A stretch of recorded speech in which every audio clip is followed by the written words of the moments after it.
They must be straight out of his grave and say, here's your false teeth, get out there and coach. He'll even say that. It's hilarious.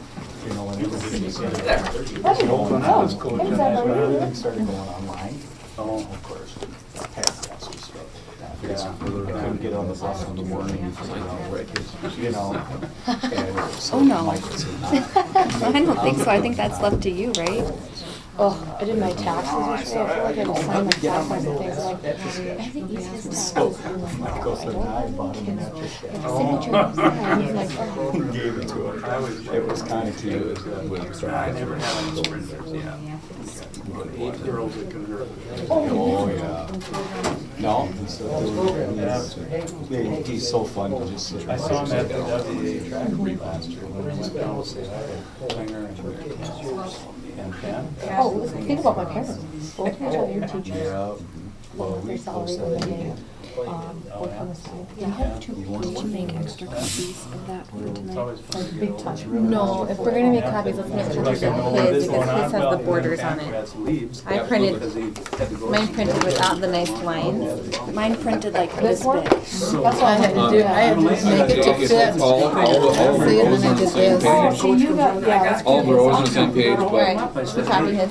no, that was good. Yeah, 'cause mine kind of came out weird. you can look all the way down and see everything for it. I did see her, I wanted to give her a hug, yeah. Oh, God, she and Carlson used to get involved. That's how. But you know, then they would get together and talk. Yeah. It's like they were best friends, you know.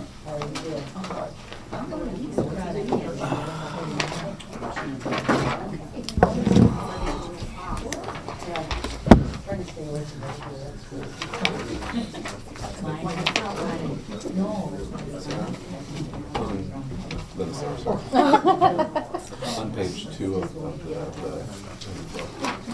it might be actually, Oh, this book. yeah, Where's the it match? might be actually Oh. nice to read those things of negotiation. Oh, perfect. You know, we used to read the spin ones Uh-huh. a long time ago. You know, that we might keep us read those and maybe possibly even read the parts that have said last time about here are the steps. Sure. Just to remind us, not to think of where we're going. Well, it's hard to piece together. Do you want me to just ask Dr. Sullivan to do that, or? Or one of us can do it. Okay. If it's easy.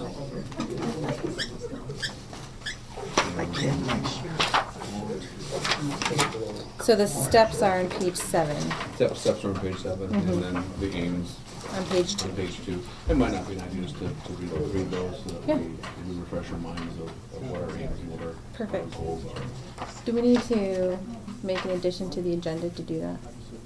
Not on the agenda, sorry. I know. We just want to read the aims of negotiations on page 2 and the steps of IBB on page 7 to remind everybody what we're about. Okay, page 2 and 7. Thank you. Thank you. So painful. It is. I didn't mean to laugh, but I was like, oh. You can laugh. That will hurt my feelings. Do you know sign language? I'm No, I fluent, wish I so did. I could interpret for you. He knows some of the sign language. It's not appropriate for this meeting. Everything we give you is good for you. That's true. Some of my deaf classroom assistants used to pull that kind of stuff. They'd say, come here, I need you to interpret a conversation over here for me, and then they would start swearing, and they know that I don't swear. I was like, Mine no. is like I turn all red. with this. They'd laugh so hard. And you're a lot younger than I am. Yes, oh yeah. Yeah, like this? Yeah, my eye doctor. One of the guys who worked with me was We were this just there huge Friday. African-American gentleman We're gonna need with to dreads, next. and he was the one who did the most on it. I just thought it was so funny. Page size, then I put it on 2 pages. Because it started out with, Yes, and then there has to be a way like this. So tiny. That's what they're worried about right there. Yeah, because, you know, the other day. Page 2 of where? But I do like that it's all in one, so I'm Which happy. section? Of the interest-based bargaining tab. Okay. Yeah. The wrong tab. I asked them. I had 2. They're just gonna read the aims. Okay. And then on page 7, the steps. All right. Let's call this meeting to order. This is the third interest-based bargaining meeting between the DEA and the Dickinson School Board. First order of business is to review and approve the minutes from March 7th. Floor is open for comment.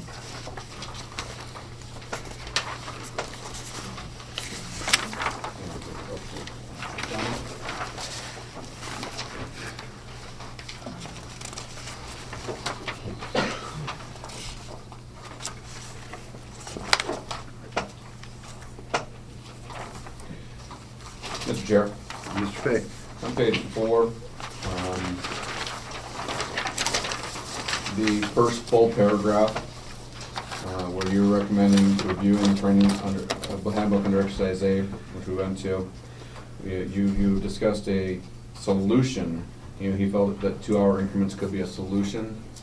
I don't recall that, and that's what we have right now as a norm. I'm sorry, Mr. Fay, I don't understand the comment. I was That just- he felt the 2-hour increments could be a solution. And we were discussing the sick leave or the leave time, and that's already the leave time. Oh, I see. So we're wondering, we're thinking it's probably a typo of some sort because there was a lot going on. Yeah. Because, So that's It was what when I it had is, brought so. up the shorter increments, and then he had talked about it being, that's a solution and not an interest, and we're like, oh yeah, that's right. He But brought us back to. Yeah, I was trying Right. to. Yeah, yeah, exactly, but So- it says Trying to the find 2 2 hour, but hour. I don't think he meant that. So probably The it needs to 2-hour read, increments. he felt that smaller increments could be a solution? Yeah. Would that be, something. Something along those lines, yeah. did you find where we are, Dr. Sullivan, in our minutes? Well, I did, and I'm trying to find it here in the notebook because there was a section in our training manual Mhm. that talked about the difference between interests and solutions. I don't think that's the debate, it's just No. And the, then I'm not, okay. So it says 2-hour increments, which is what we have already. And so what we were talking about was potentially smaller time increments. And you said, instead of interest, that could be a solution. So we just need to read, he felt that smaller increments could be a solution. I would agree with that. Mhm.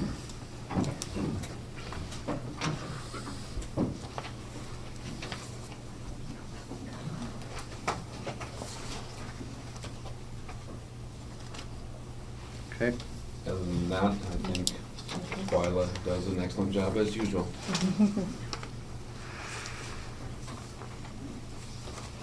So then with that change, the minutes are acceptable to both parties? I've got it. Mrs. Schwartz? Yes, yeah. All right. I'm also okay with them. Yep. Okay, minutes will be approved as amended. Parties have requested a modification to the agenda that has been placed out, if I can find it.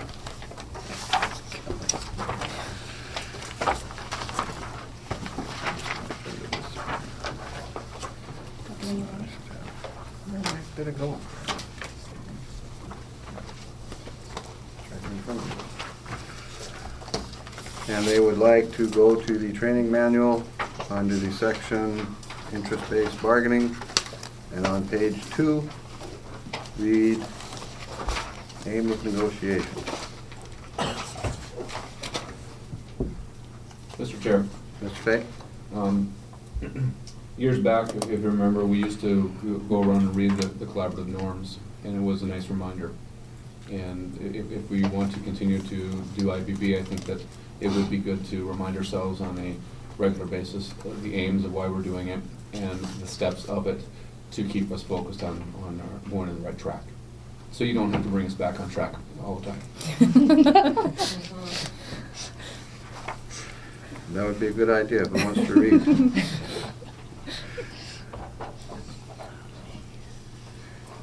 Are you really looking for a volunteer? Mr. Miller volunteered to read everything this evening, that's what I understood. Sorry, not today. There's also information on page 7 that the parties would like to have reviewed, so flipping the coin. Okay, school board, please read page 2. Go for it, Mrs. Schwartz. A typical negotiation has 3 distinct goals: to reach a desired and durable result, to reach agreement efficiently and fairly, to keep the relationship intact.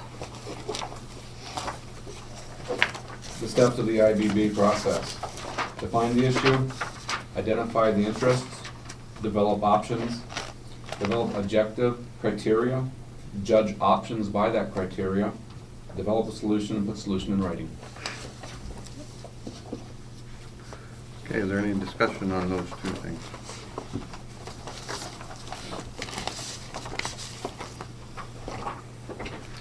Okay, hearing none. We will go to Roman numeral 3.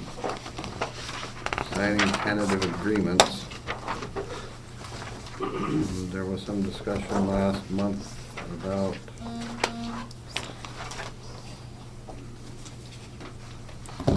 where are the tentative agreements?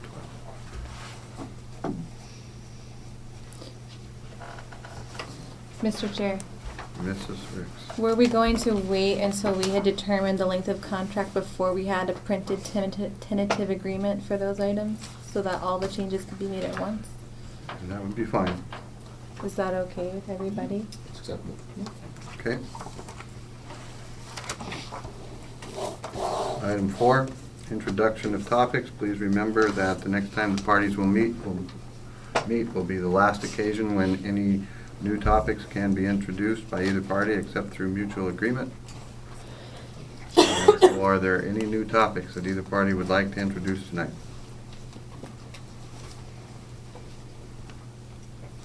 Mr. Chair, Mr. Fate?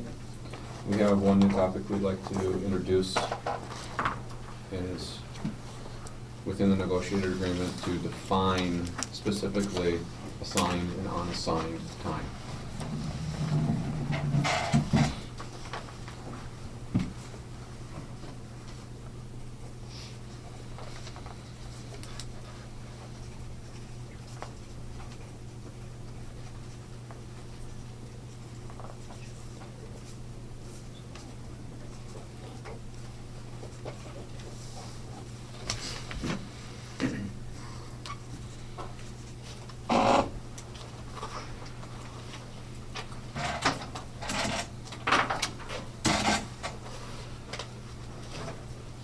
Yep.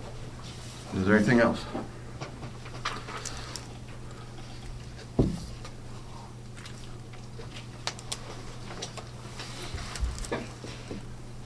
Okay, hearing none.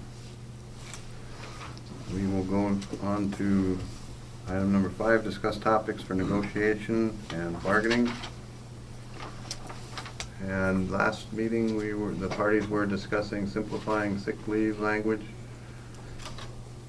and had identified some interests and also some options. So I don't know if the parties would like to revisit those and add additional interests or additional options.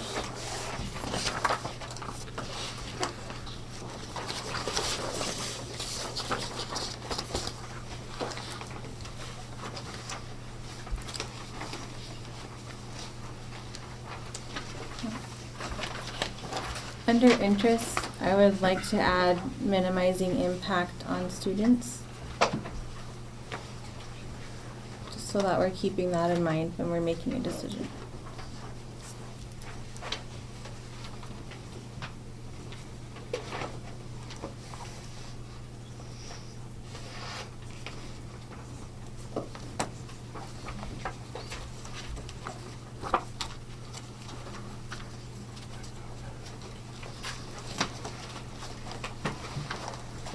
Are there any other interests that either party would like to put on the board?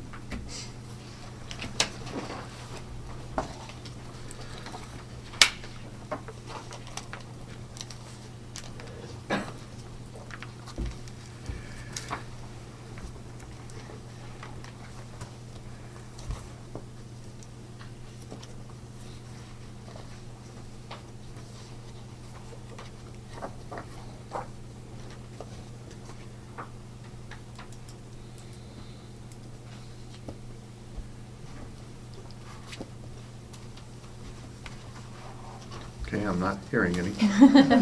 So we'll go to options. Does either party like to wish to add additional options?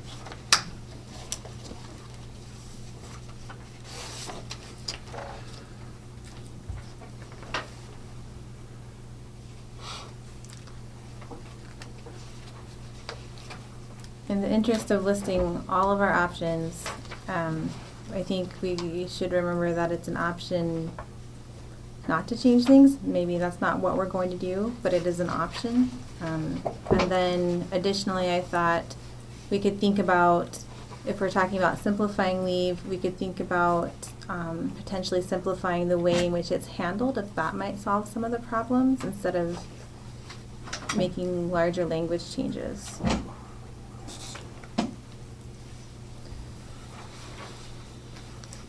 And I don't know, I don't use it, so I don't know how much of the complexity is in the way that it's, actually reported or written down or kept track of.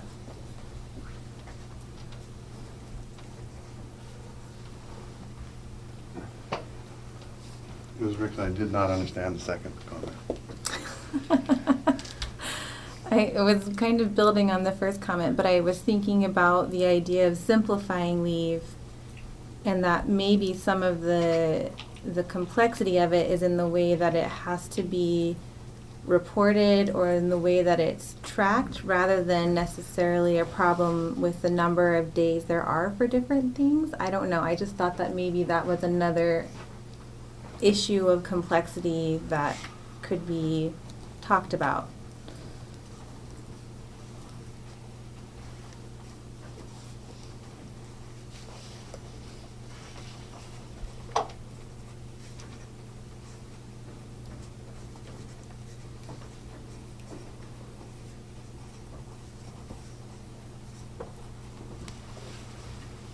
Does this work? Yes. I appreciate your succinctness.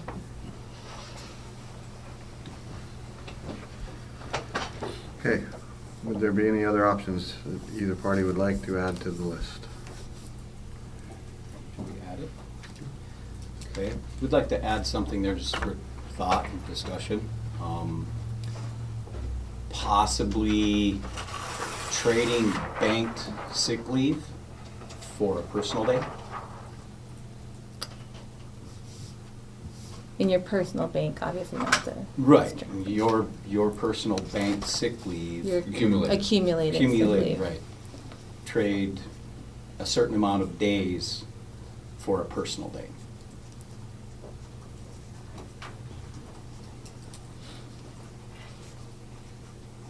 Is there a maximum? Or What's that? Yes. The maximum that you can take? once a year? One per year, yes. Oh, okay. Yeah, oh, no, you wouldn't want to go crazy with it, one per year.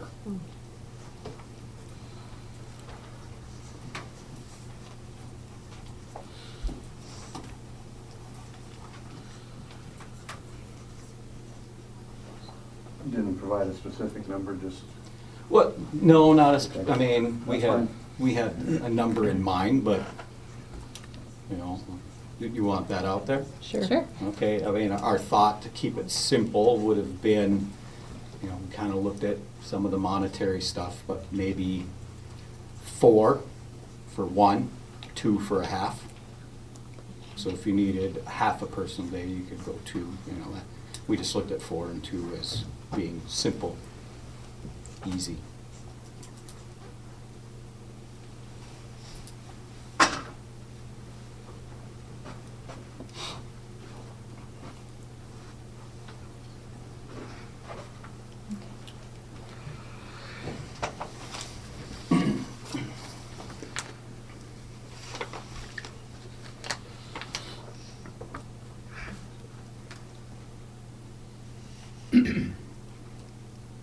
Would there be anything else?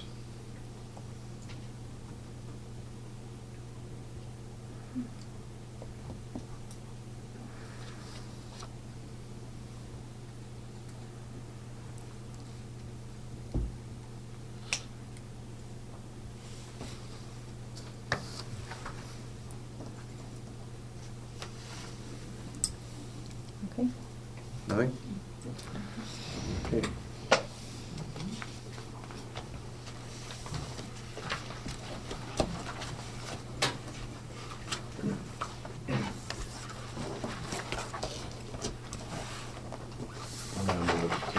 stages or the feasibility factors? Is that what you're thinking, Dr. Sullivan? Pardon me? Are you on the feasibility factors? Or is Feasibility. it optional? Page 20? Or 20? Or develop objective criteria. Getting, Yeah, these two Okay. criteria. Oh, okay.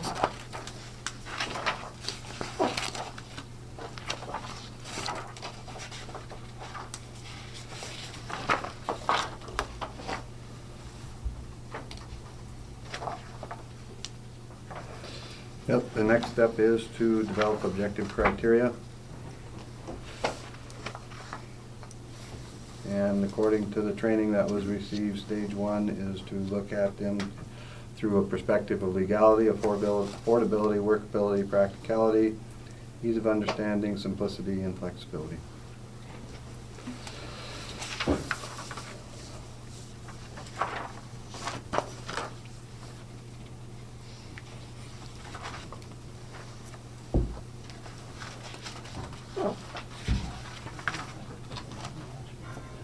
Are they all legal?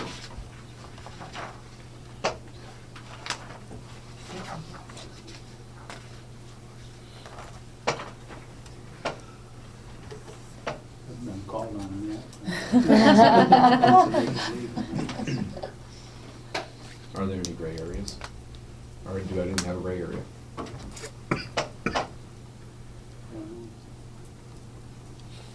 Looking at the options, right? Mm-hmm. Yeah.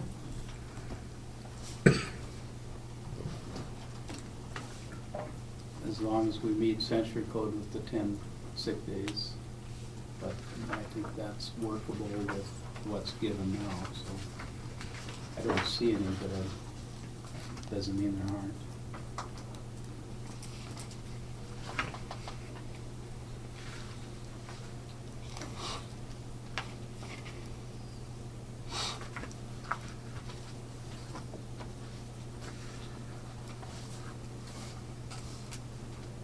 Mr. Chair, may I make a suggestion on affordability?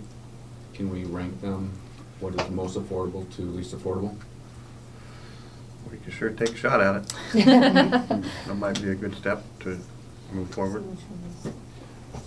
Obviously, probably the most affordable is to leave it as is.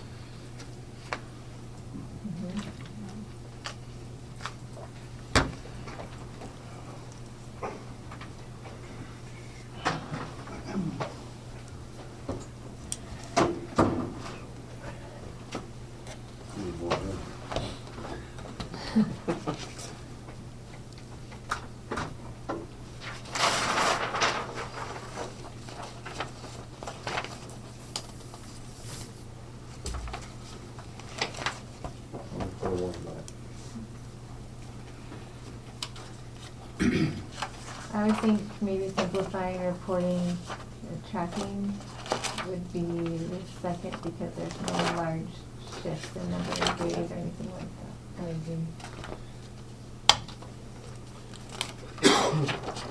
I would say use less than 2 to 3 personal days before petitioning would come pretty close.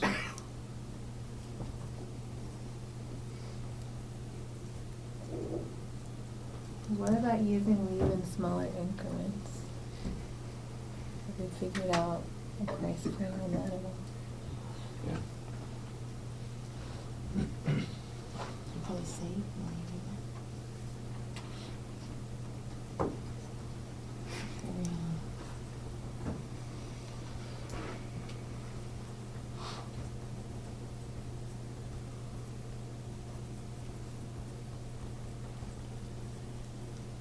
I think the rest of them all kind of are similar in the aspect that a day is a day for a sub. Whether it's a sick day or an emergency day or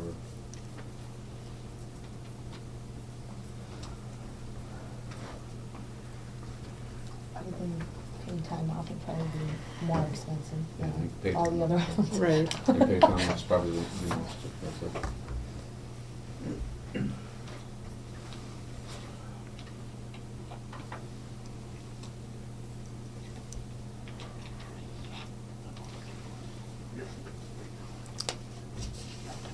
I'm wondering about the trading option. I guess I don't know how many sick days people have banked. So, I mean, would it be an assumption that pretty much everyone would be wanting to do that and trade every year? So we'd have to price it at 1 extra day per person per year in essence. Well, I don't think, Well, some people don't It's use like their personal everything. at all, so I don't know. everybody isn't going to use it. There are a lot of people that don't use their personal days, they don't use their sick days. So, I mean, We get what, 20 a day? to try and figure out how often it would be used. The concept of trading the days would be to offset the cost somewhat, Mhm. 'Cause we get because you 20 a day. would be paid at the $20 per day at the end of your career type thing. Mm-hmm. It would help offset the cost. How much does a substitute cost on average for a day, Mr. $135.64 if it's a full. And if somebody at the high school carries the fourth period, then it's more. That's based on 7 hours at $18 an hour, plus FICA. Okay. Mr. Reap, is it the same for a daily sub as compared to a long-term sub?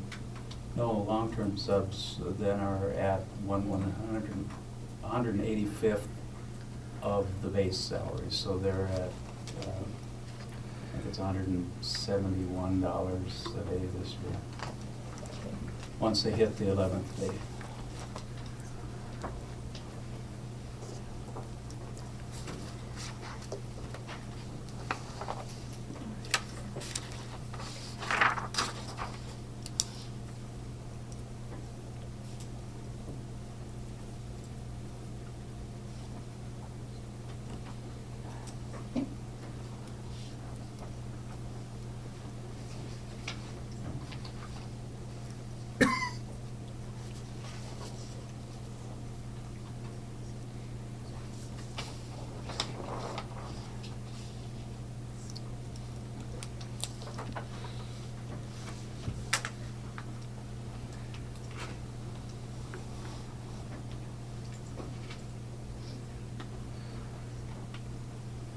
Do you have another color pen, Mr. or Dr. Sullivan? I do. I have black. Can Black's not a we color, work on black's a shade. simplicity? Pardon? Can we work on the simplicity one? Which one's the most simple? Well, are we done, are the parties done ranking them monetarily? We Wow. think that many of them are similar costs because they're A day is a working day. days together, yeah. But we are thinking that paid time off is more expensive. And then, I would say of the ones that are the least expensive, what we have right now is the use less than 2 to 3 personal days, because they would still be required to use a personal day, but the pay is the same for a sub.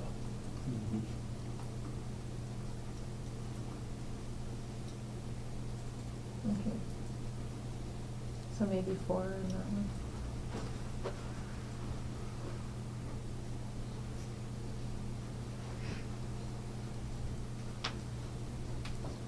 I sort of might think we're all kind of equal in what it would cost. You can put a 10 by paid time off. So I think Dollar we've got sign, dollar 10 sign. options up there. I guess it would depend on how many days of paid time off. I guess potentially it would be cheaper, but Sick leave defined as sick leave, not emergency leave or any of subdivisions, probably would be pretty close to that. Yeah, to pay time off, you Yes. think? yeah, like one of the last. Because then it's almost like paid time off. You can use it for whatever you want. Well, for any sick Yeah, except, anything that's currently defined as sick Sick or leave. emergency leave, Mhm. Right. but not personal leave, Probably the 9. 10-9. probably. Since we really don't know, we'll do this.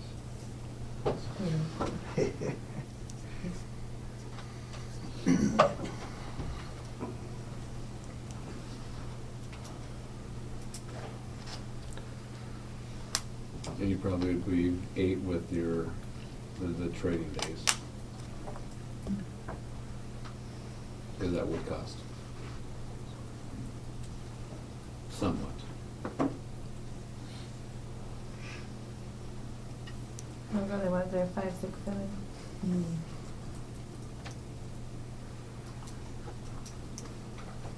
As a group. Yeah. Beautiful. That'll work. Okay.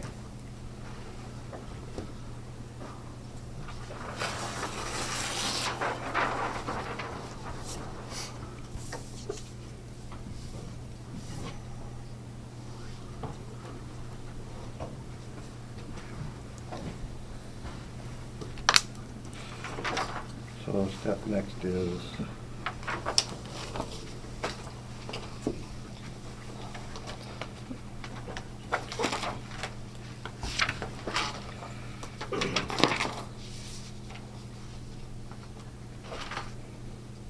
The next one so is. you've developed some objective criteria in terms of legality and affordability. And then there's also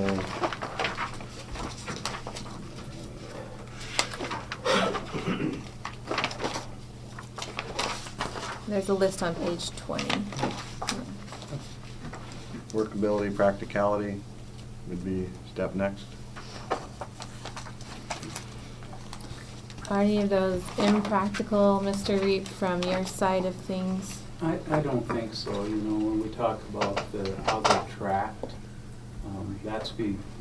we're still learning how ESOP works and how teachers log in and what they, you know, because they put those comments in, and each building has a little bit different oversight from secretaries and principals in watching that. When Cindy was going through the things that the team asked us to research on number of days for sick child, somebody took a personal day, and with personal days you don't have to put a reason because it's their day. But in the comments they put thanks, and so I mean everybody personalizes a little different. And, even had some with sick day and somebody put HIPAA as their reason, like it's none of your business. So I don't know if that would be some training, and but I really don't. I think all of the buildings and how HR and payroll over here deals with that, it would take some collaborative effort to talk about how we do that better, if that's an issue. Mm-hmm. But other than that, you know, if you're, you know, using it in smaller increments and things, those are all doable as long as everyone's on the same page. It's easy to go in and customize your time, so you can type, you just click custom and type your time, and then it can be for a half hour, it can be for whatever, but, you know, depending on what you're taking it for. Right now, you only can take it in 2-hour increments if it's personal leave, and then sick leave, I believe, is the same way, so. It might be something that needs to be addressed, regardless of what we come to as a conclusion. It probably something that needs to be addressed every fall at your fall-in service. I mean, yeah, okay, it's here. Yeah. It's vague sometimes. I don't know if vague's the word, but, you know, the understanding sometimes. But come on, let's be honest. How many educators? 200 and some? 74.6. All right. 74.6. Am I the .6? That's the .6 contract. 270, almost 275. Yeah. Boy, I mean, how many actually read this cover to cover and pay attention to it? So Small it amount. might be, we just have, it's got to be a point of emphasis maybe, regardless. Yeah, I think it does. Because there's a lot of confusion. Yeah, Oh, and yeah. when Cindy was going through those, she found child ortho appointment, and they use sick leave for it. And clearly, if you read that, that's Yep. not allowed, but unless somebody catches that, whether it's the secretary or the principal or Vonda and payroll, it goes through and it's not correct. And that happens, I think, probably in every building, a little bit. I mean, we don't have the staff to be the leave police too, and worry about that, nor do we want. So is there an easy way as an employee to look at how much leave you have left in these different categories? Is it, nicely put that way? No. It's on your payroll stuff. Just a But not sick in leave. categories. just Just as sick leave. Just give us listed as sick sick leave. leave. Oh, yeah, it and doesn't personal tell you how leave. many you've used for emergency that day. Okay. We would have to contact central Yeah. office Yeah. to get the breakdown. Some building Okay. secretaries log that, or they used to, I don't know if they do now with ASOP. Would that fix some of the complexity and frustration issues if there was an easy way to pull up and say, okay, I've got a day and a half left for appointments that I can use for appointments, and I've got 4 days left of emergency leave, and my total number of sick days left is 7 or whatever. I mean, that would definitely add a little bit more simplicity to it, where you would know from moment to moment when you're planning out your leave, what you do have left as far as emergency appointment. I mean, it would help in that aspect of things. I would agree to that, but does that, Doesn't help the doesn't help the flexibility flexibility of of the leave? interest. There's no flexibility. The flexibility interest will not be fixed by that. Right, and I'm not saying that's the end all be, I'm just, and Mr. Reed, is that a huge undertaking to have a system like that, or is it a place? Well, I would guess that our accounting software, the company that we pay to do that, can add those cells to the check stub somehow. But the other piece, leave is always approved by building principals, I believe, indirectly. They have to sign off on them, and so it would add some burden to them, rather than just clicking the radio button and saying it's approved. I can't speak for the building principals since ASOP came in, but that would be a question for them. Why would it add burden to the Well, principals? okay, so if Shauna goes into ASOP and puts down, a doctor appointment leave for tomorrow, that won't hit payroll until it's gone through the system and payroll's been run, and it would only happen once a month for certified people before those actually get entered into the accounting software. So I there's see. gonna be some lag, and whether Mrs. Cook approves that leave, and I don't know how that works in each building. Okay. So that brings us back to the simplicity of the language.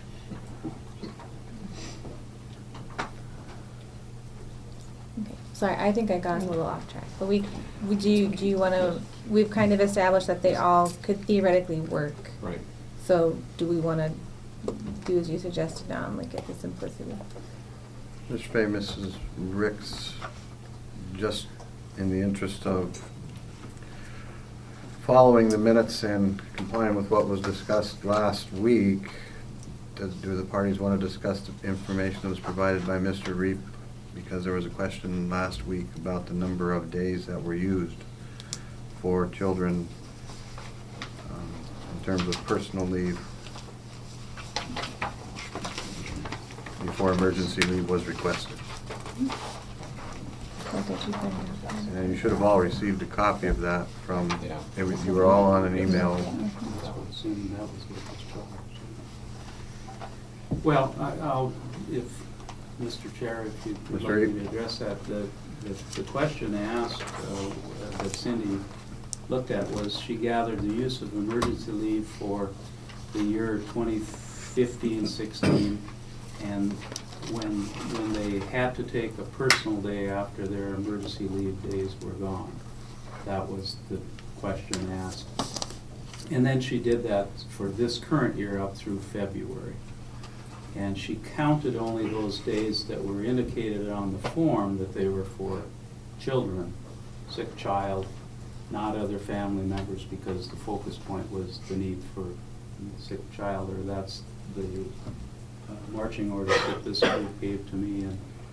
And what she found was in 2015-16, 168.22 days were used for emergency leave, and then of those people that had to take a personal day, 5.65 days were taken by the employee for additional. And then this year, it was 145.26, and so far to date in February, 4.1 days of personal. So it seemed like a pretty small amount of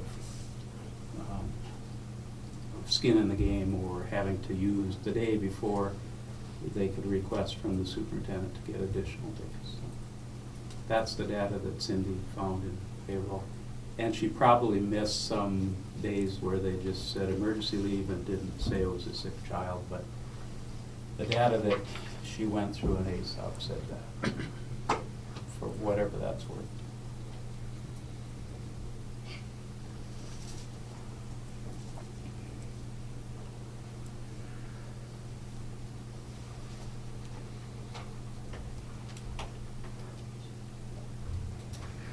So now that that information is on the table and the parties have discussed the legality, the affordability, and that all of the options are essentially workable, the next step is supposed to be ease of understanding and simplicity. Mr. Fay. Simplicity, you know, and I appreciate Mrs. Rick's work on getting the definition of all of the bigger schools and sending it out to us last night. I'm looking at that. The most simple one that I see that works is mandans. The definition of sick leave is medical leave to spouse, self, or children, or appointments for someone who you have power of attorney over. And then medical leave is none, because that would be defined in the definition of sick. And then the emergency leave is unlimited sick days by approval, which is a medical emergency or life-threatening event of the family or grieving for spouse or child, and 5 sick days for a death of a near relative, and 1 sick day for death of a non-relative. It's pretty simple.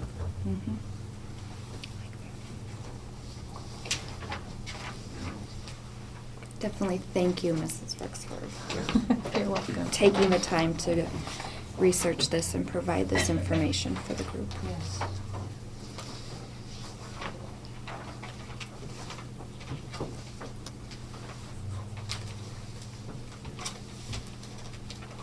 They've done some things in Mandan to balance out the cost of that, I think. I think that's why there's only 10 sick days a year instead of 15, which is what we have currently.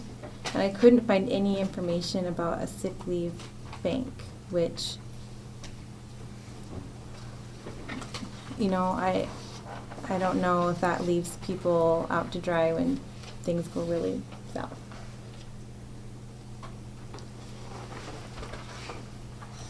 So I'm just saying that I'm wondering if they needed to do that to balance costs, because people took more leave with a more open definition. What is the cost of the district to have a bank?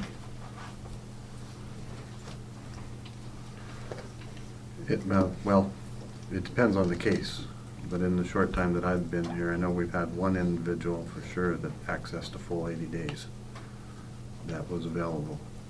And so it just depends on the situation and the severity of the illness. And for clarification, those 80 days came from? The sick leave bank. And those are given to by the employees, correct?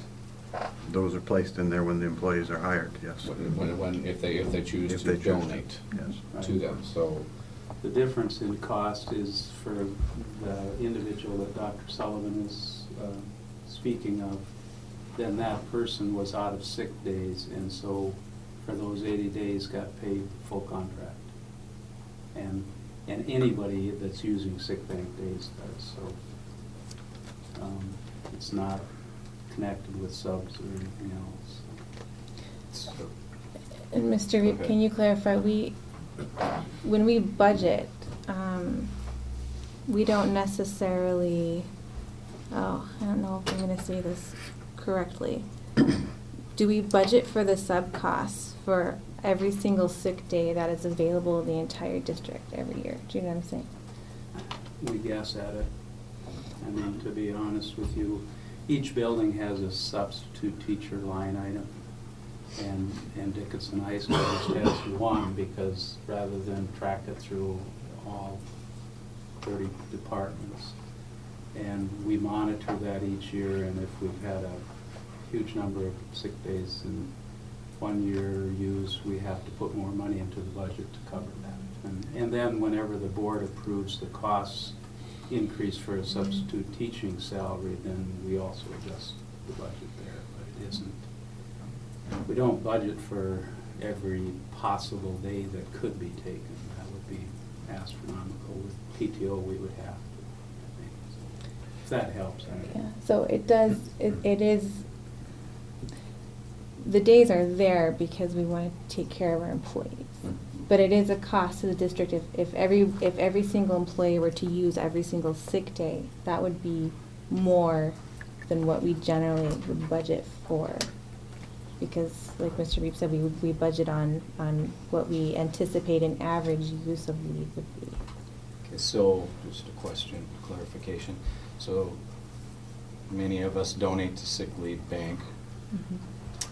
I'm just going to throw out some, let's say there's 100 days in there, and at the end of the school year, 80 of them are used. What happens to those other days? Do they roll over, or are they just history? They remain in the bank for perpetuity. So they roll over. They build. And, Okay. And if you look at the sick leave bank policy, all of us that donated a day in that first year, and then you get your PIF form in the fall, whether you want to join the sick bank, you're not assessed another day unless the total balance in the sick bank drops below 200. And we have not had to assess anybody an additional day, which is our goal, I hope, not to have to do that. So the days that Jim and Sarah and myself and Jay gave X number of years ago when we joined, they're still sitting in their bank. And there's a lot of them as new people come on. So I guess the point is, when a district has a sick bank, it does end up paying out more substitute pay than if it didn't have a sick bank, because there are some individuals who would use up their 15 days and then would be on, medical leave without pay, and other individuals who wouldn't touch their sick leave days. But now those ones go into the bank, and the first individual can access them.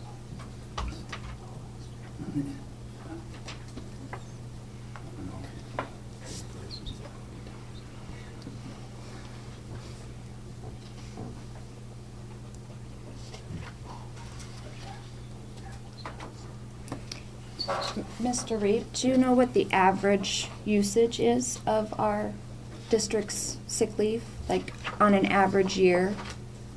Yeah, I've tracked that data for a couple decades. And, I don't have that right on the top of my head, but at the end of the school year, then we create a report that tells how many sick days were used by classified 9-month employees, 10-month employees, and 12, and then all certified and licensed employees. And we track activity leave and PD, professional, all of that. Jury duty, military, everything's in there. And then we just, we track the amounts, and it's reported back to the administration. Usually at a cabinet meeting. I think I share it with board members at some point too, on how much is used, but I don't average it out to say, this past year with, I did look at that because we were talking about it, and I used sick and emergency, and I did everything but professional development and activity, and we averaged in our licensed staff 15 days per year.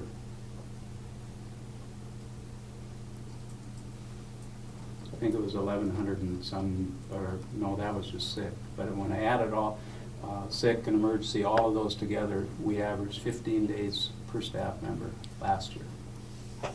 I think it was 15 staff absent per day As a district. as on a the average. district, and I Yes. think the average usage per staff was 10. Okay, yeah, I can't remember,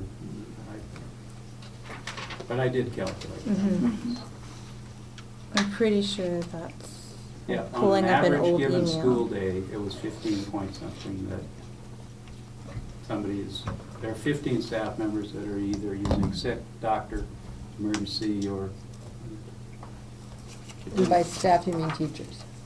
Or do you mean them, Yeah, or not? 15 administrators would have been in that group too. Okay. And our OTPT and social workers, and anyone who's got a license is in that payroll category. Yeah, but I think it was about 10 days of leave per year was what Okay, we were per- averaging okay. per staff member. Thanks for pulling that up, and you've got your email. Well, you gave it to me, I just Yep. happened to have it on my Yep. phone.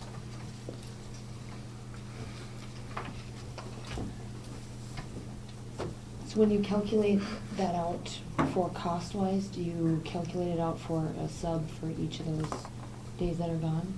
No, Or but that people because are there are gone? sometimes where we don't have to get subs for certain people on Yeah, certain that's what I was days, asking, yeah. No. Because like a lot of times specialists don't have, Yeah, I didn't calculate the Subs cost or- of it, just the number. oh, okay. Yeah.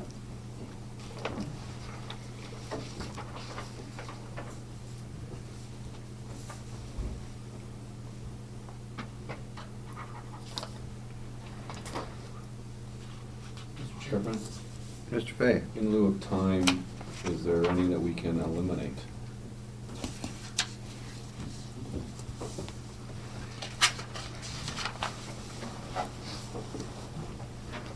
Are there any that are unacceptable? Because I think that's one of the acceptability factor in the state, is the third stage, but are there any unacceptable?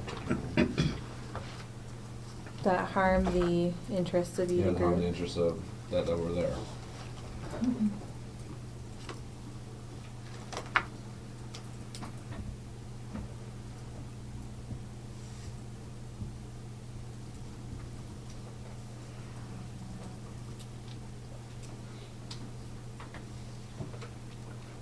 So 9 and 10 are not fiscally responsible.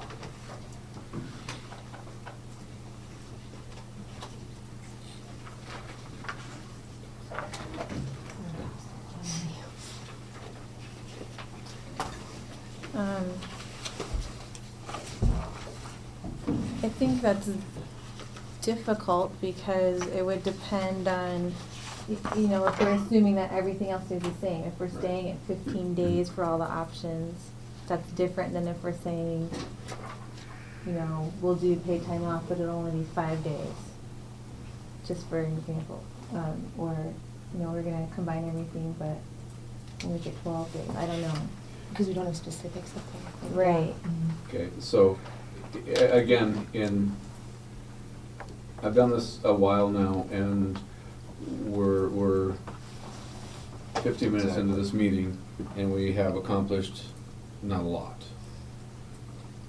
And we want to maintain a time frame where hopefully we can get this, you know, and if we spend 3-4 meetings on each topic, we're on meeting number 2 right now, we might not ever get this done before school's done. The goal was to try and simplify it. Wasn't to save or spend more money. I think the goal was to try to simplify it. Okay. If I could interject, was a discussion at the last meeting that we were kind of combining item A and C? I thought so. Right, yeah. Okay. And are there any objections to take care of C and say, use leave in smaller increments?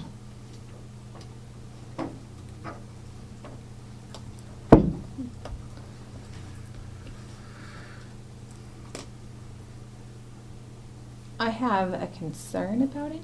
Okay. I'm concerned that potentially there's already some flexibility there in which people can leave 15 minutes early to go to an appointment and not have to put it in at all? Am I wrong about that? Like working with the building principal, you know, after your students are gone? Well, I think I can be honest in saying a few years ago, maybe, Okay. but I don't know that that is as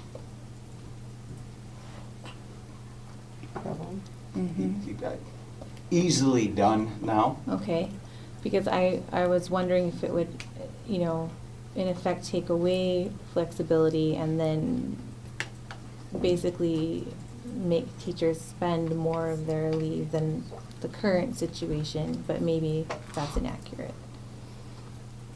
I guess when I looked at it, if I'm teaching right away, first block, and I schedule an appointment at 7:45, I can be back in my classroom by 8:45 and miss 45 minutes or a half hour as opposed to the whole thing. But Okay. I see your concern. And then I think the other, you know, thing I've been thinking about in relation to that is the feasibility of getting subs for those small time periods. So, I mean, I guess principals have to approve leave, and so maybe it would just be an issue of their judgment on whether or not they can handle that. I guess I wouldn't, you know, want to have a situation where, as a district, we're promising you can take leave in 15-minute increments, and then you go to your principal and they say, there's no way we can get us up for 45 minutes, and we can't cover that 45 minutes with, you know, in this situation on that day with these staff. Mrs. Riggs? What are your thoughts about that? I'm going to refer us back to the to the minutes from this meeting, from last meeting, where it said, Mr. Reap inquired where the 2-hour increment rule was spelled out. He felt it only applied to personal leave, not sick leave. And then he comes back and says, Mr. Reap did not know where it was written. It came from Mr. Reap, August 24th, 2009, where it states, certified staff, all leave with the exception of activity or professional leave will be charged to employees' accounts in 2-hour increments. Now, to simplify everything, the negotiated agreement does not say that for sick leave. So is sick leave acceptable to do in half-hour increments? Well, why half hour? It doesn't say any kind of increments, right? You're right. So could it be half-hour increments? Could it be somebody 15? Could somebody apply for sick leave in a half-hour increment? Which is possible with ASOP. Do a custom day, 30 minutes. Okay. So one of our interests is to minimize impact on students. So then are we having students with less supervision because we can't get a sub for those small time periods? Or do we have them with more non-curriculum supervision with a sub who doesn't have, you know, in a 2-hour block now, where they've basically maybe lost 2 hours of instruction time? No, it's a fair point. I mean, no, if I have to choose between having the teacher there for an hour and 15 minutes and gone for 45 and someone covering for them or a sub for 2 hours, I would choose the first option. I just don't know. I guess I don't know the practicality or workability issue of it because I'm not a building principal. I think, okay, so at most elementary schools, there are at least one, if not two, certified parents that work in the classroom. So they fill in sometimes if you're really, really short on subs, they'll fill in for somebody because they're a certified teacher. So the workability, I don't think would be that difficult, you know, in the elementary because you might have somebody that could fill that time frame. High school teachers, I do believe, usually if you're gone, you always usually ask somebody to come in and teach your class for you while you're gone for that half hour because you have those blocks of times, which works out. I can't speak for the junior high, I don't really know that much about it. But, I mean, workability, I think it would be easier. Usually if you're gone for a half an hour as a teacher, you try to find your own sub so you don't you're not just, leaving your principal hanging, you're trying to help out a little bit, because it does get hectic if, people are gone and. Would it be something we should potentially have Dr. Sullivan ask the cabinet? I mean, I don't know. Like what their feeling is about that, or if they think that would be something that's easy to do, or is that not something that you were interested in? It'd be interesting to hear what the building level principals have to say. Just, in lieu of that, I was just commenting that, based upon the conversation last time, where if it's not written in there, it could be used half hour, then that would eliminate flexibility of leave as a topic. Right. Because that's what it says, basically, it's what it doesn't say right now. Mm-hmm.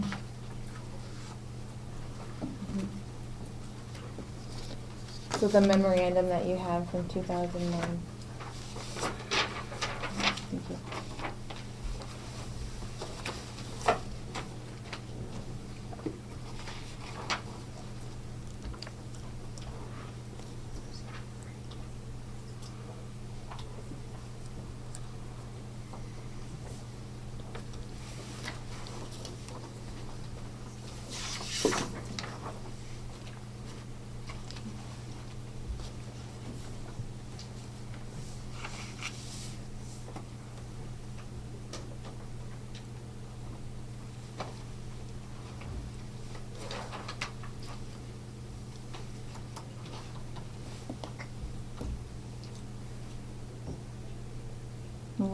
What are everyone's thoughts? I mean, you should just go around the table and see where everybody is.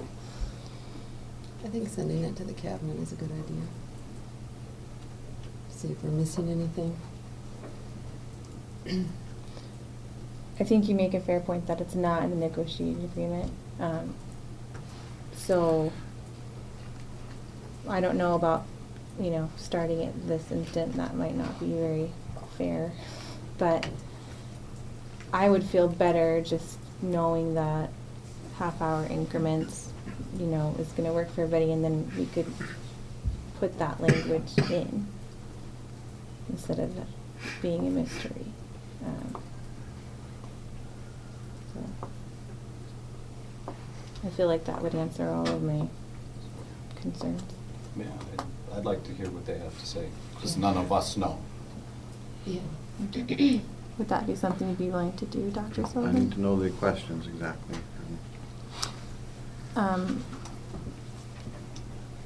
If teachers are able to take leave, not personal leave, but sick leave and emergency leave, etc., in half-hour increments instead of 2 hours, how does that affect or not affect the functioning of their buildings? Is that something that is workable for them?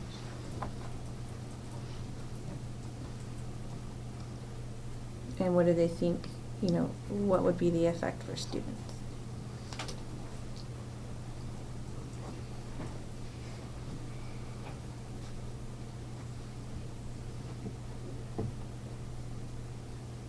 If a teacher right now, Mr. Reed, were to put in ASOP for a half hour of sick leave, would that be approved or would that be denied?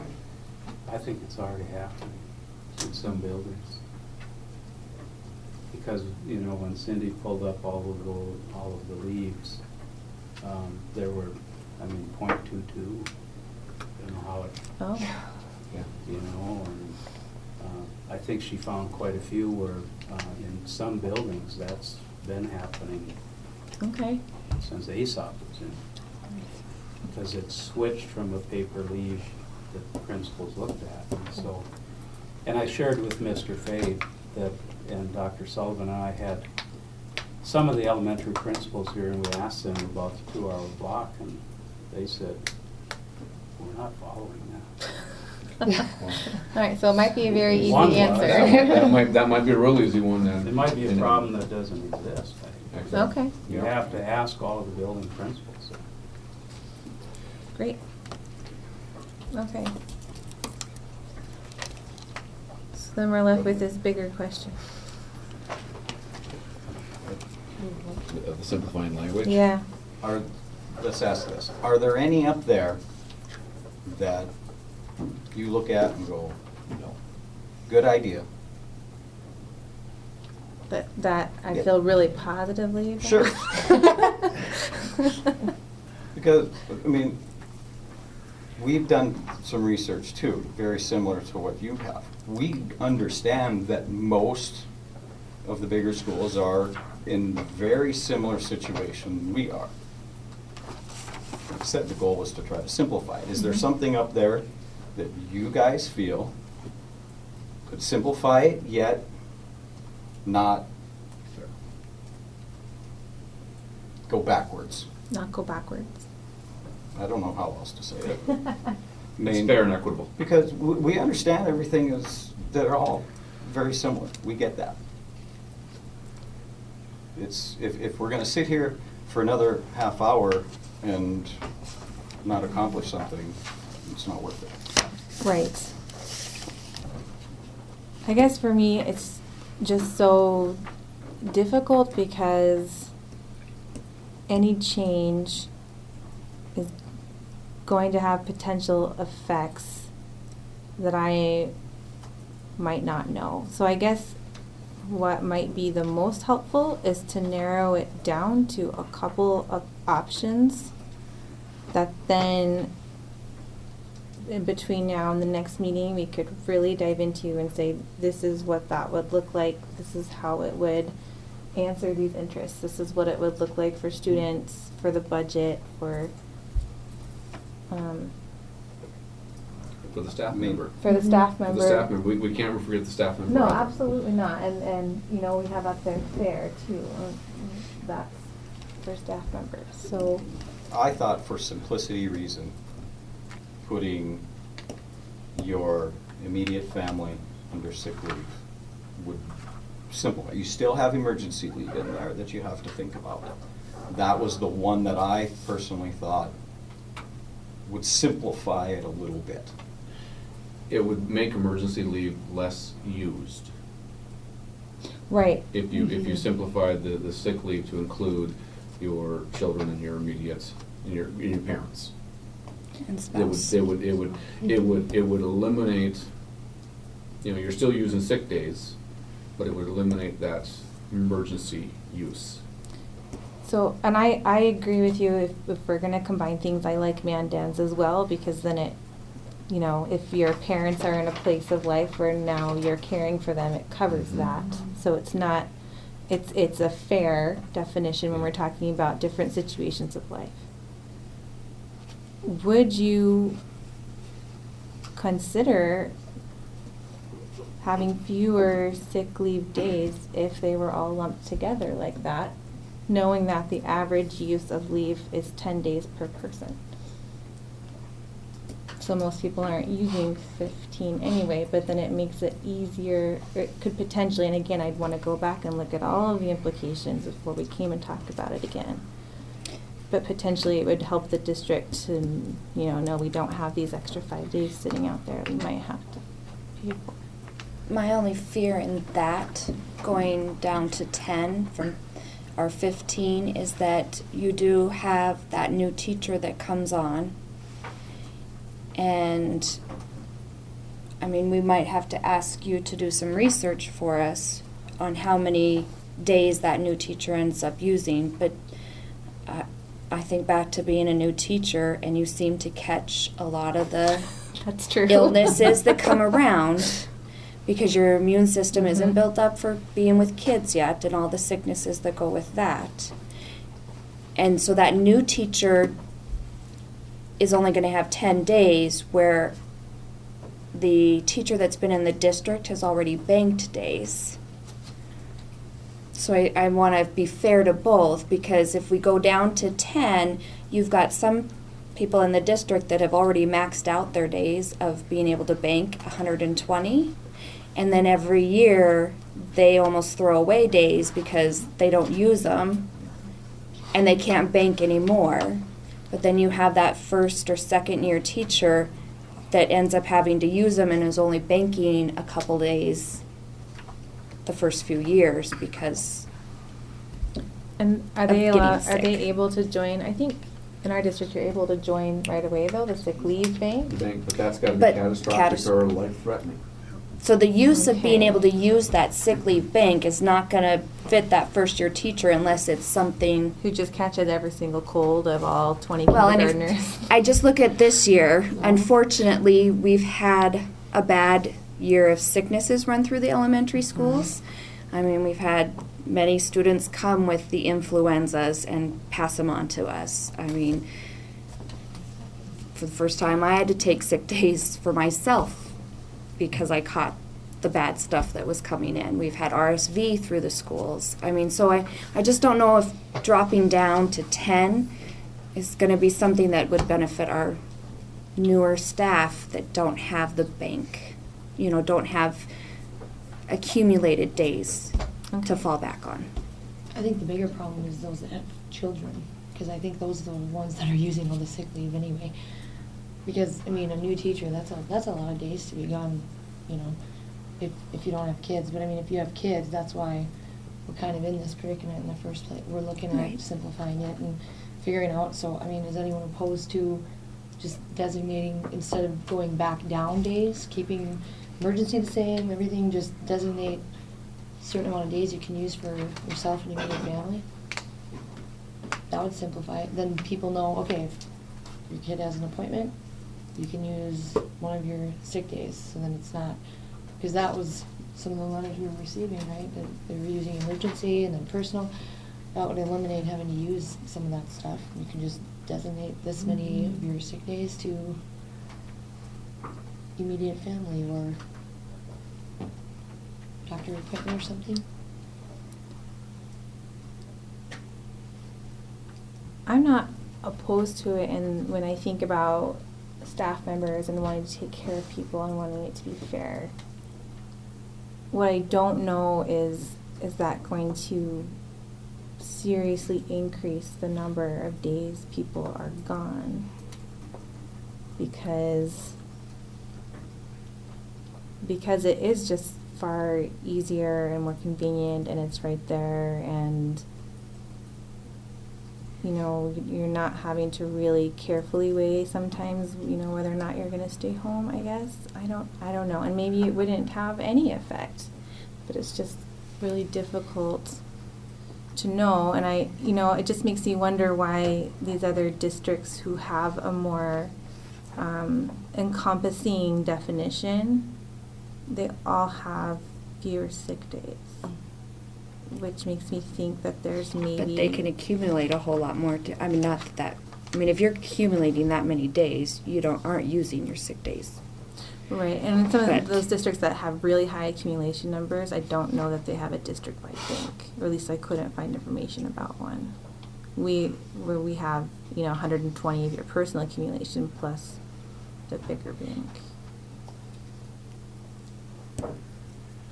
But it's something we could certainly try and study. Mrs. Ricks, in fairness to, and I completely understand where you're coming from, I would be willing to send out and see what the thoughts of our group are. 10, I don't know if that's go, maybe we can go something different, but I would certainly put that out there. Okay. I mean, I have no problems doing that. Can you take care of that, Lyle? Thank you.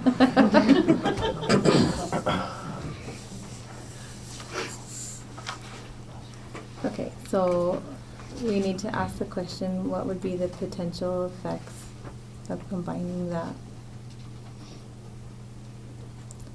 So would there still be emergency leave at all? Emergency leave would be for funeral. Funeral. Would we need as many Or, days then? and another possibility would to limit the scope of the definition to, like Mandan has it, self, spouse, children. Or somebody you have power of attorney for, which could be an elderly parent. Right now, our immediate family includes a very large definition. Right. Brothers, sisters, grandparents. You could leave that in emergency leave. If my brother got cancer and he's on his deathbed and I want to see him before he dies, that would definitely be emergency leave. Okay.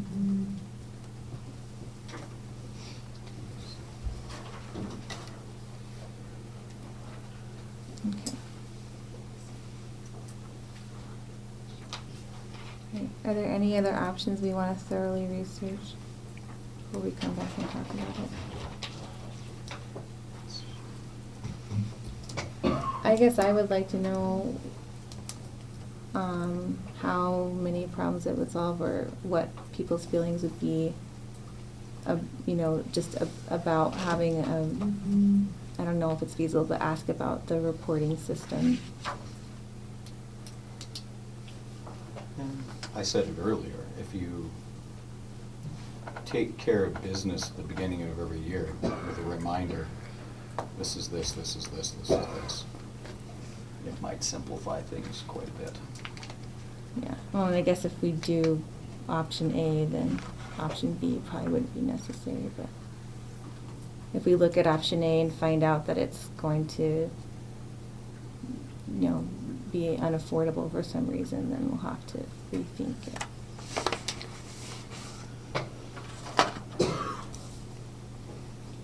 Would we be able to look into the cost of trading the sick days for personal day? Would we be able to look into that and see the cost of that too? The cost of it? Yeah, just to see what. Well, the way it is right now, we know that it costs something because it's not an equitable trade as far as the value of the days. It would have to be between 7 and 9 days for one to be equitable in cost.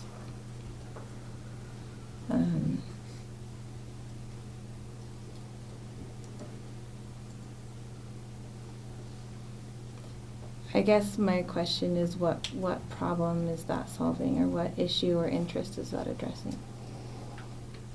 Well, that might take care of a day deduct type of situation. The day deduct issue further down the list? Possibly. Okay. If you have to take too many. I run out of personal days, my next one is a day deduct. Use your sick or. So should we hold off on that conversation for that separate issue? You asked Oh. Huh? No?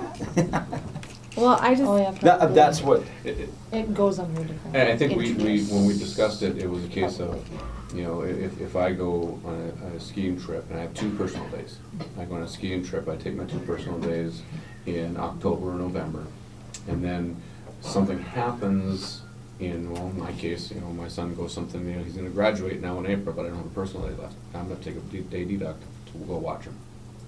Mhm.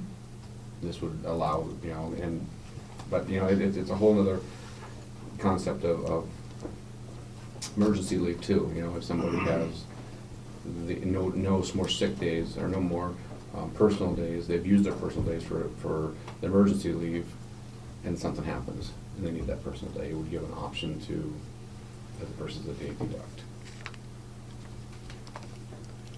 It might be something for a different interest, I guess. I think what we were thinking is because we were talking about the language of the sick leave, and it has to do with sick leave, if we were to fix the language, it would go under sick language. Does that make sense? I think that's what we were thinking, is to bring it up, even though it might apply to a different interest. That's the right word. Issue, or, yeah, sorry. Yeah, it might apply to a different issue, but we were thinking it kind of falls under the language part of it too. We weren't really sure. That could be for something another day.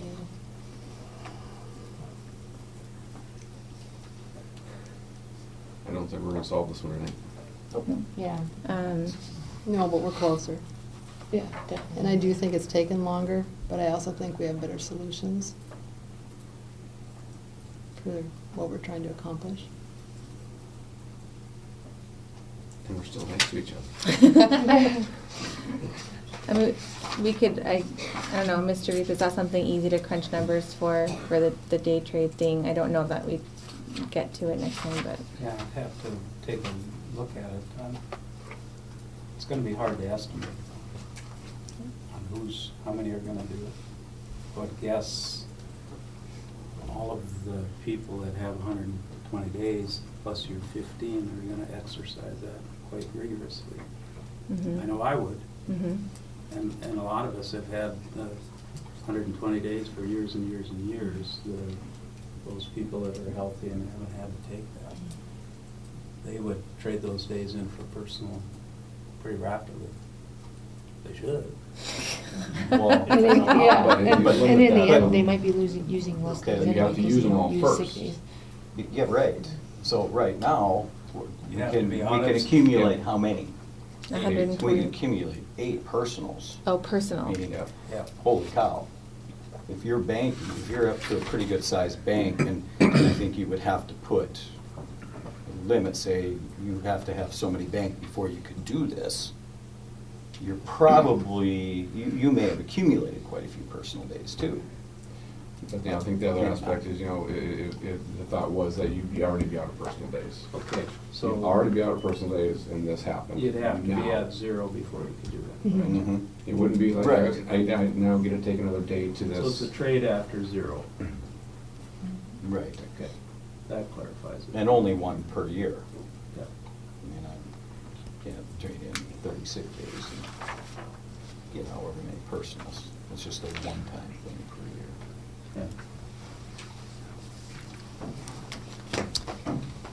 Okay.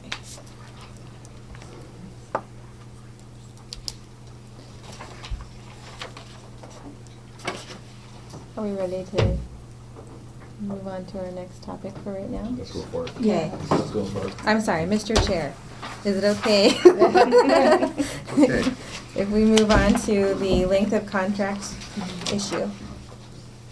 That would be fine. And keeping in mind the minutes that were approved this evening, the DEA was going to go back and query the membership about length of contract.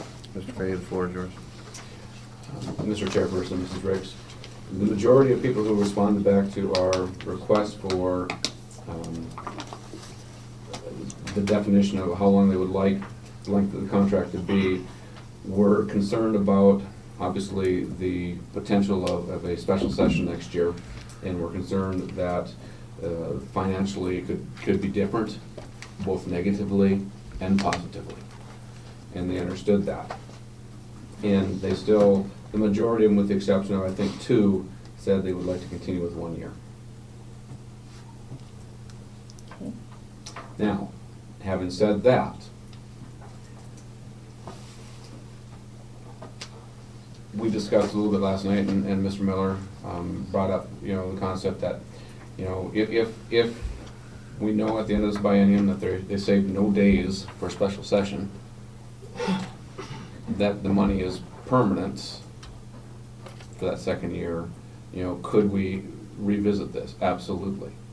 Could we revisit it again as a 2-year contract with the possibility of an addendum or an addition, as Mr. Miller said, talked about last night to us in our meeting, with a clause that said if there's a income of a difference, positively or negatively, we could sit down again and discuss that. Okay. Would it be okay if we walk through the steps on this issue? It's going to be shorter. Absolutely.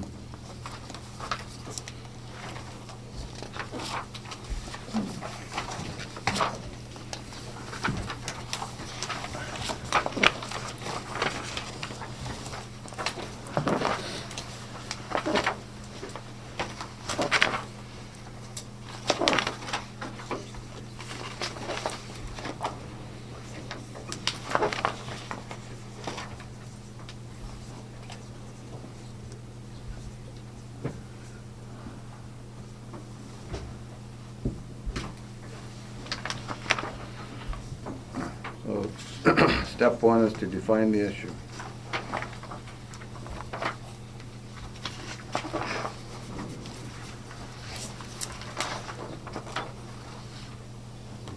I Pretty feel well like, defined. yeah, I feel like most of the things I'm thinking go under interests. Is length of contract an okay issue, or? You want to be specific about how many years or? Well, the how many years would go under options. Options. Yes. Mhm. Well, if the parties are comfortable with that as a definition, then we could identify interests. Okay.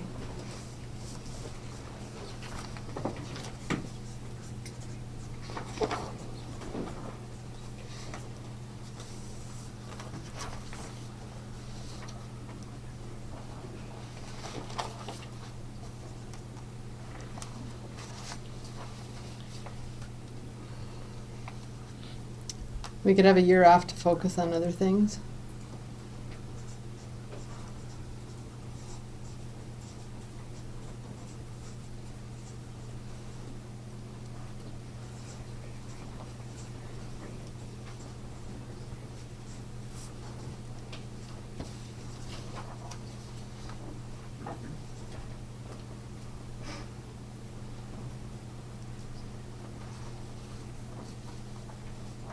I think stability for the district and for teachers.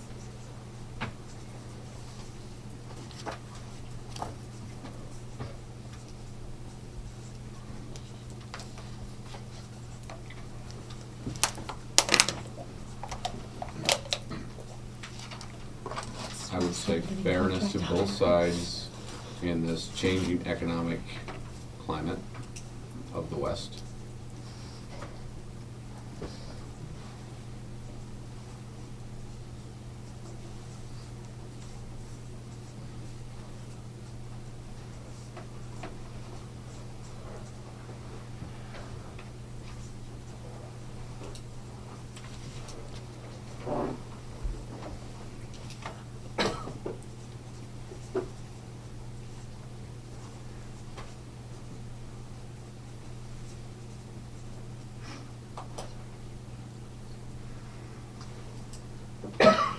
Maintaining good relations between teachers, board, and administration.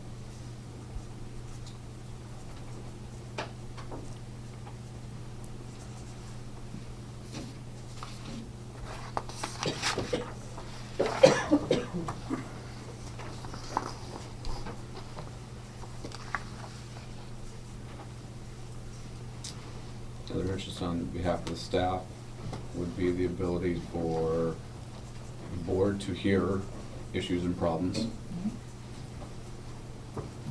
Pardon me, Mr. The ability for the board to hear issues and problems.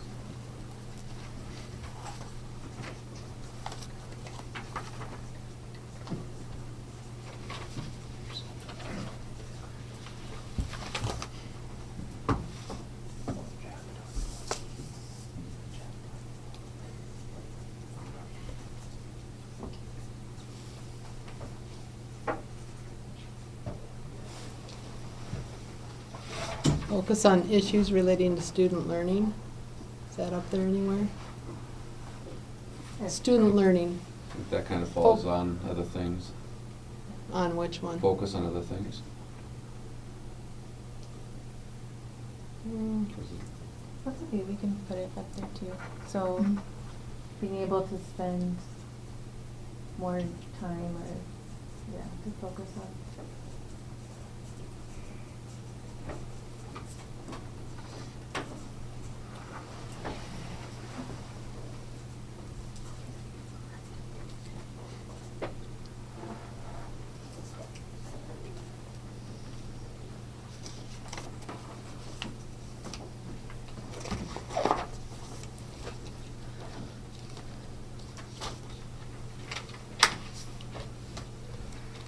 Anything else?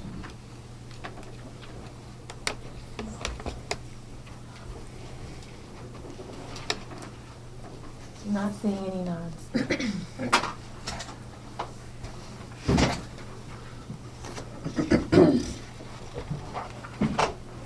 So as with the last item, this is something that can be revisited by the parties in terms of adding additional interests. And in the interest of time, it's now 7 to 8. So do you want to continue, or should we debrief the meeting and take a look at the next meeting date?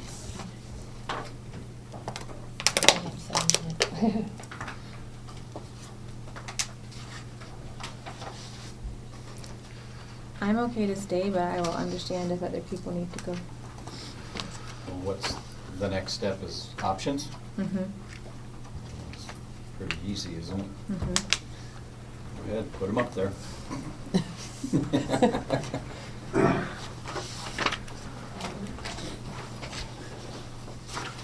20 years. 20 years. As long as you're gonna be around long enough to see that happen. Prohibited by law. What? You can only have up to a 2-year contract with teachers, I think. Really? 3 years for superintendents. I don't think I knew that. I believe that's essential. Darn. So you got a choice, 1 or 2. Okay. There we go. You take care of that. That's easy. Easy options. They don't want you to get. Well, another option is a 2-year with a clause, A 2-year, okay. 2-year with a clause. I was gonna say,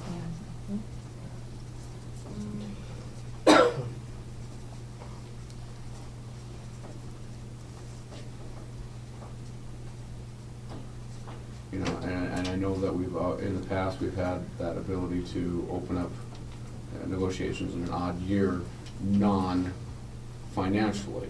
But I think this, with the changing climate, that would have to be a financial one. Okay.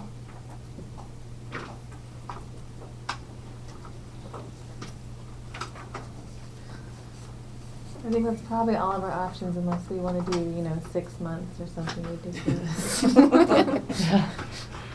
1 year, 6 months. 18 months, that's thinking outside the box, Shannon.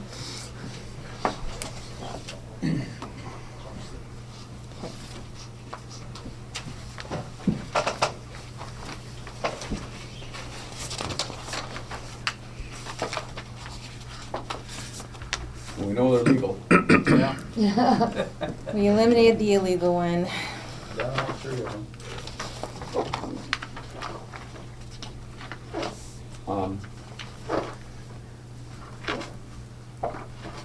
They're both affordable, workable and practical, and easy to understand, I think. I would caution one aspect that, if we do a 2-year, that's not a binding, that's not what's gonna happen every year after that, because, if either party at some point in time wanted to go back to a 1-year, it could happen in a future negotiation, if we went with a 2-year or a 2-year with a clause. Mhm. I think that's a given because that has to be established every negotiation session. It is a given now after the court case, yes.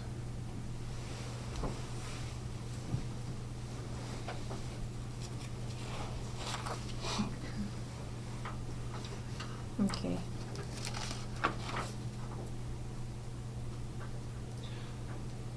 Mrs. Ricks? Mr. Fay? In the same email that Mr. Smith will send out, please, we could ask about these 3 options and come back again with where we're at. So adding a 2-year with a reopener clause, would that change how our membership feels? Right. Because that would definitely, it's another option.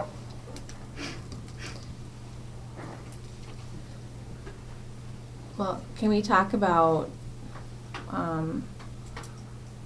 the interest that those options could satisfy? Because I think if we can have a discussion about why we may want or not want to do those different options, and that information is given to teachers, that might have an effect on the way people think or feel about it. Absolutely. I'm open to that.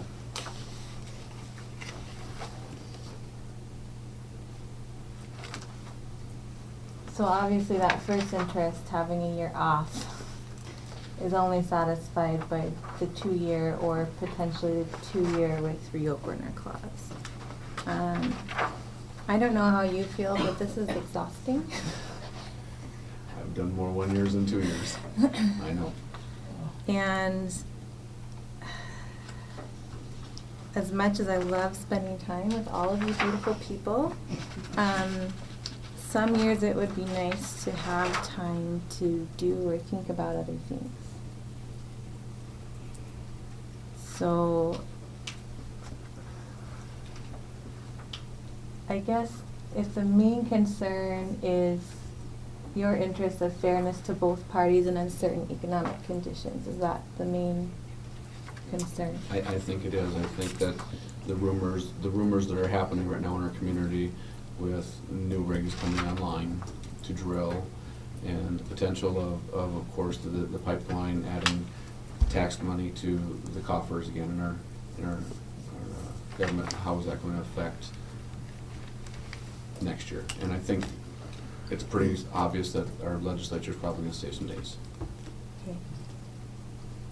You know, I think if we asked our legislatures that question, they would probably say they're going to save some. So how do we determine what is fair when we're talking about economics? Because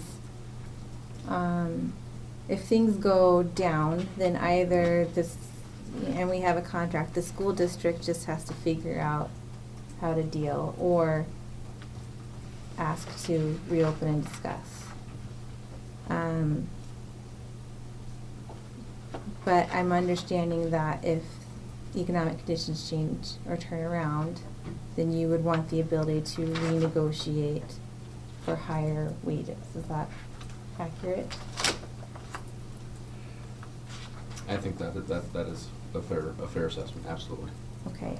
You know, and we're all understanding, you know, we want what's best for our district. We truly do want what's best for our district. But take this for what is, you know, and we've got a very good conversation going here now. Past history hasn't been kind to teachers. And that leaves us a little bit more skeptical. You know, we don't have money, but boom, we have this now. Okay. And that was the school. Mm-hmm. And teachers are very skeptical. You know, if that happens, if say hub money comes back and we get all this hub money, will that go to help teachers or will that go to something else? Are there ways to help teachers that are not just direct pay raises, like hiring more staff? Well, that's one of our concerns. One of our topics that we have on board is caseload and class size. Okay. So I guess what I've been, and Mrs. Schwartz and I have had conversations about this, is can we get to a point where we think about it as whether or not what is being paid and offered in benefits is fair or not? Because if we have to always assume anytime we get more money, which may or may not be permanent, and we've seen it rise and fall, and then we give raises, and now, you know, that's a bigger percentage of our budget or whatever. But if as a district we want to be able to plan and say, okay, you know, let's set a goal to reduce class sizes and hire more people, we can't do that if we know we're going to have to come to the negotiations table every year and end up with a fairly big raise, even though we're already paying a fair wage. Does that make sense? And I do want to make sure that it's fair. And we want to make sure it's fair to both sides too. Absolutely, and we understand the economic conditions. We understand that sometimes we have to do what's best for the district. But we also want to know that the district's going to do what's best for us too. And unfortunately, historically, that hasn't always happened. Right. So I guess that's what we're hoping for, is to try and take these tentative steps to establish this trust. Mm-hmm. And I think having a 2-year contract would go a long way on this end of things, to feel that we're being given some trust. just something that, you know, I've been, and we've been thinking about.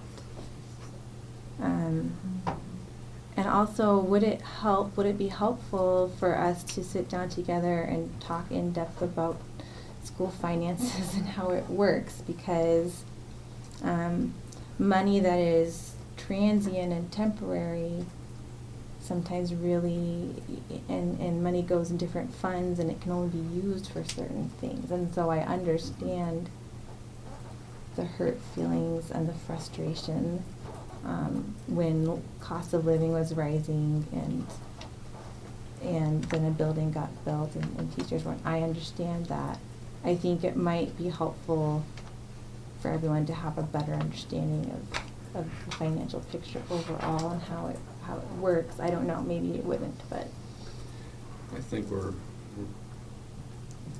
much more finance smart than we have been. Okay. Which is one of the reasons why I think that we're here, wanting to do it this way, and that's the reason why we can say, you know, we have a good relationship right now with what's happening here, and we want to continue that, obviously. Mm-hmm. And if a 2-year is what you are looking for, I can guarantee, because one of the things has to be the acceptability factor. Mm-hmm. A 2-year automatic is probably not going to be acceptable. It probably won't be ratifiable. Could I sell a 2-year with a reopener clause? Possibly, depending upon what that reopener clause was concerning. Okay, so. I'm going to be blunt and honest. I'm usually blunt and honest with my kids and everything. Can I sell a 2-year option based upon what's happened in the last few? I don't think I can. I can talk to them blue in the face that I really like you guys, I really trust you guys. But you have to understand where we're coming from. Oh, totally. I think with the all money aside, with the reopening clause, then teachers feel like they still have the ability to maybe talk about some issues, not money related either. Like if something comes up, like, oh, we need to really, address this or whatever, we have the ability to do that with. I recall several times last year, Mrs. Rick saying, I didn't know that. I hadn't heard about that before. And negotiations is a way that our teachers have to reach the board, for the board to hear us. So you wouldn't want to necessarily have a reopener clause that's purely financial. You just want it across the board. Well, we used to have the reopener clause that wasn't financial. Oh, okay. Because at that time, when finances were pretty well set by each biennium, Right. There was no, second year potential change, good or bad. We did have that open. How many times was it opened? I don't recall if it was ever opened. I don't recall if it was ever opened in the second year. If we have a clause that's across the board though, then we may as well just have a 1-year contract, because then there's no security and we have to treat everything as if it's only going to be for 1 year. Yeah, I see your point. I understand.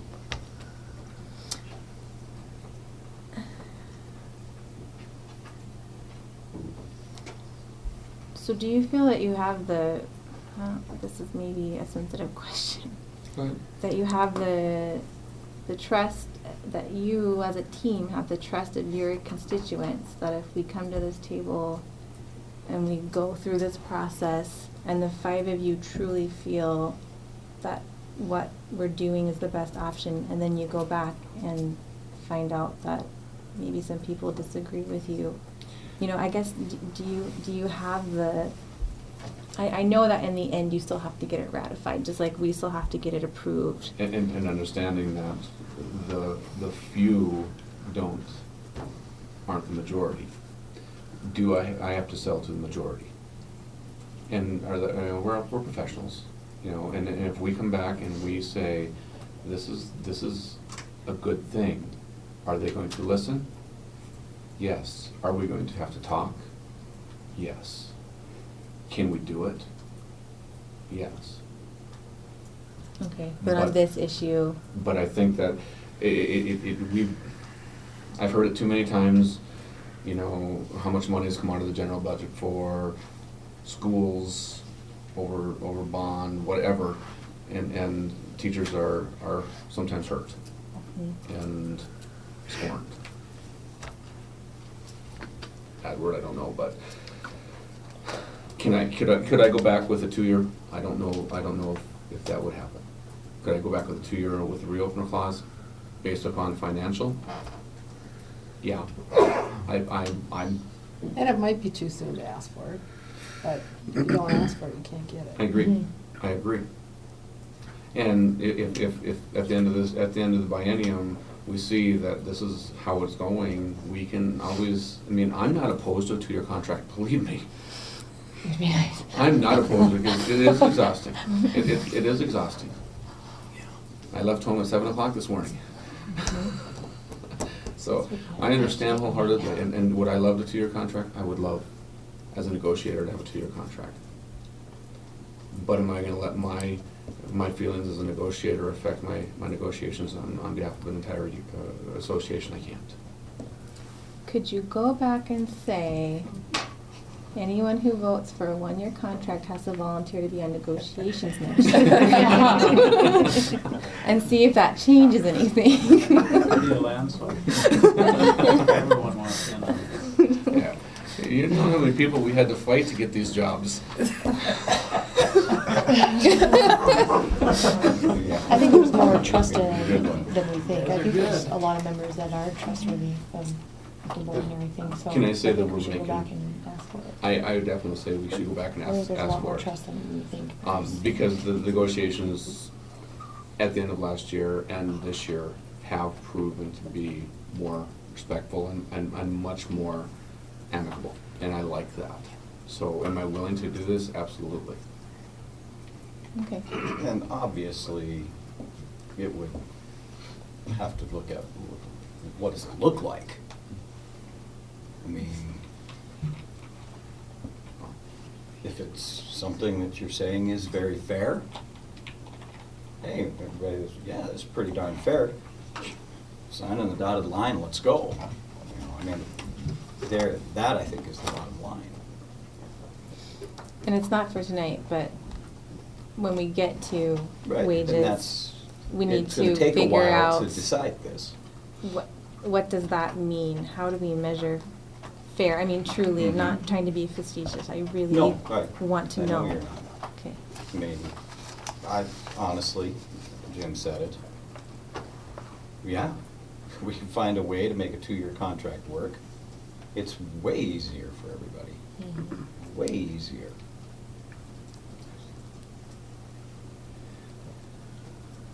And you're right, we could focus more time. I understand all of your interests. I really do. And I hope that wasn't taken as an accusation. It was for us. We want to be able to focus more time on other things, but I'm sure that you probably feel the same way sometimes too. We all have families, just like you, and you're exactly right.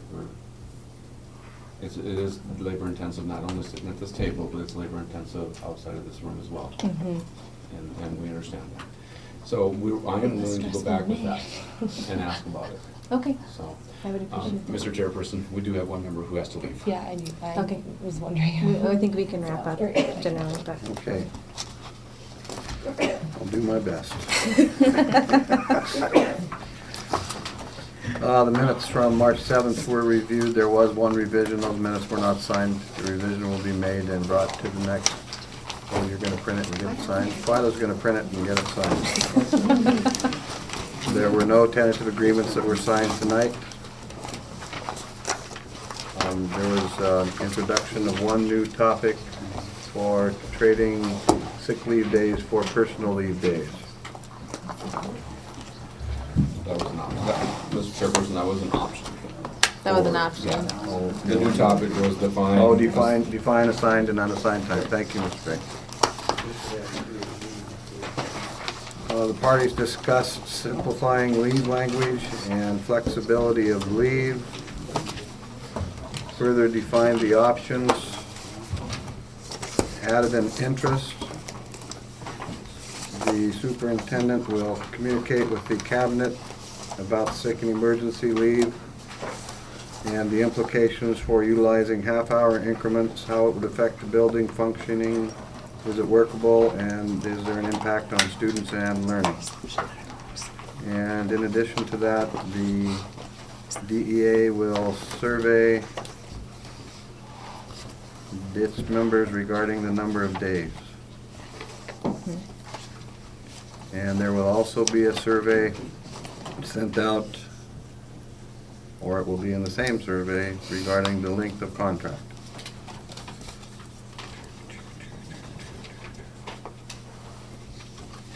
Because the parties discussed length of contract, identified some interests and options. Did I get everything? I think you did an excellent job, Mr. Chairman. So the next item would be to try and set a next meeting date and time.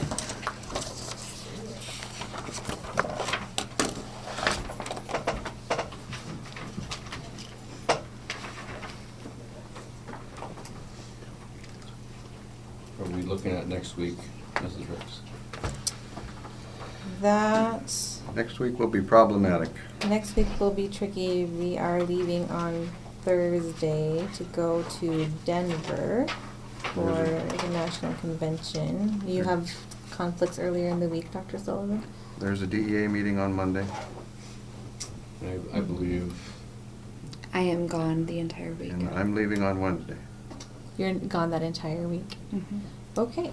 It looks like we what will does have to go the last What does the 28th week. look like? 28th? Is that Monday? Tuesday. Tuesday. What are the 27th? 27th, we will be driving back. 28th is problematic for me. I have to take my mom to the airport in Bismarck on that night. What the 29th? 29th. Oh, wait, you said Wednesdays or not? Oh, but since I can't do Tuesday, I am completely willing to have someone else take that responsibility on The Wednesday. 29th is kind of, 29th is problematic for you. Let's find somebody, you know, 30th. give up a big paycheck though. I know. 30? That Thursday? I think I'm gone the 31st. And I'm gone the 30th, not that I couldn't stay home. I could stay home Thursday if I needed to, that's not a big deal. So 29th or 30th. 29th does not work for somebody specifically. 30th probably works better. 30th is better. 30th work for everyone? What Just time? Send Hayden. Yeah. 6 again? I'll make it Does work. 6:30 work better for you? Mrs. Yeah, Schwartz? I'm done with my other obligations, so at 6 o'clock is fine if you want to do 6. 6 o'clock? I'm good at 6. Okay. March 30th at 6 p.m. Yes, please.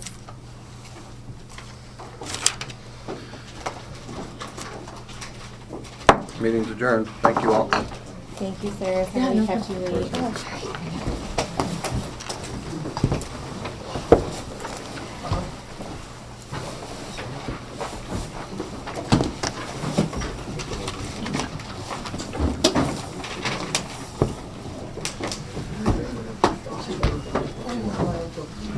Here, you want another copy?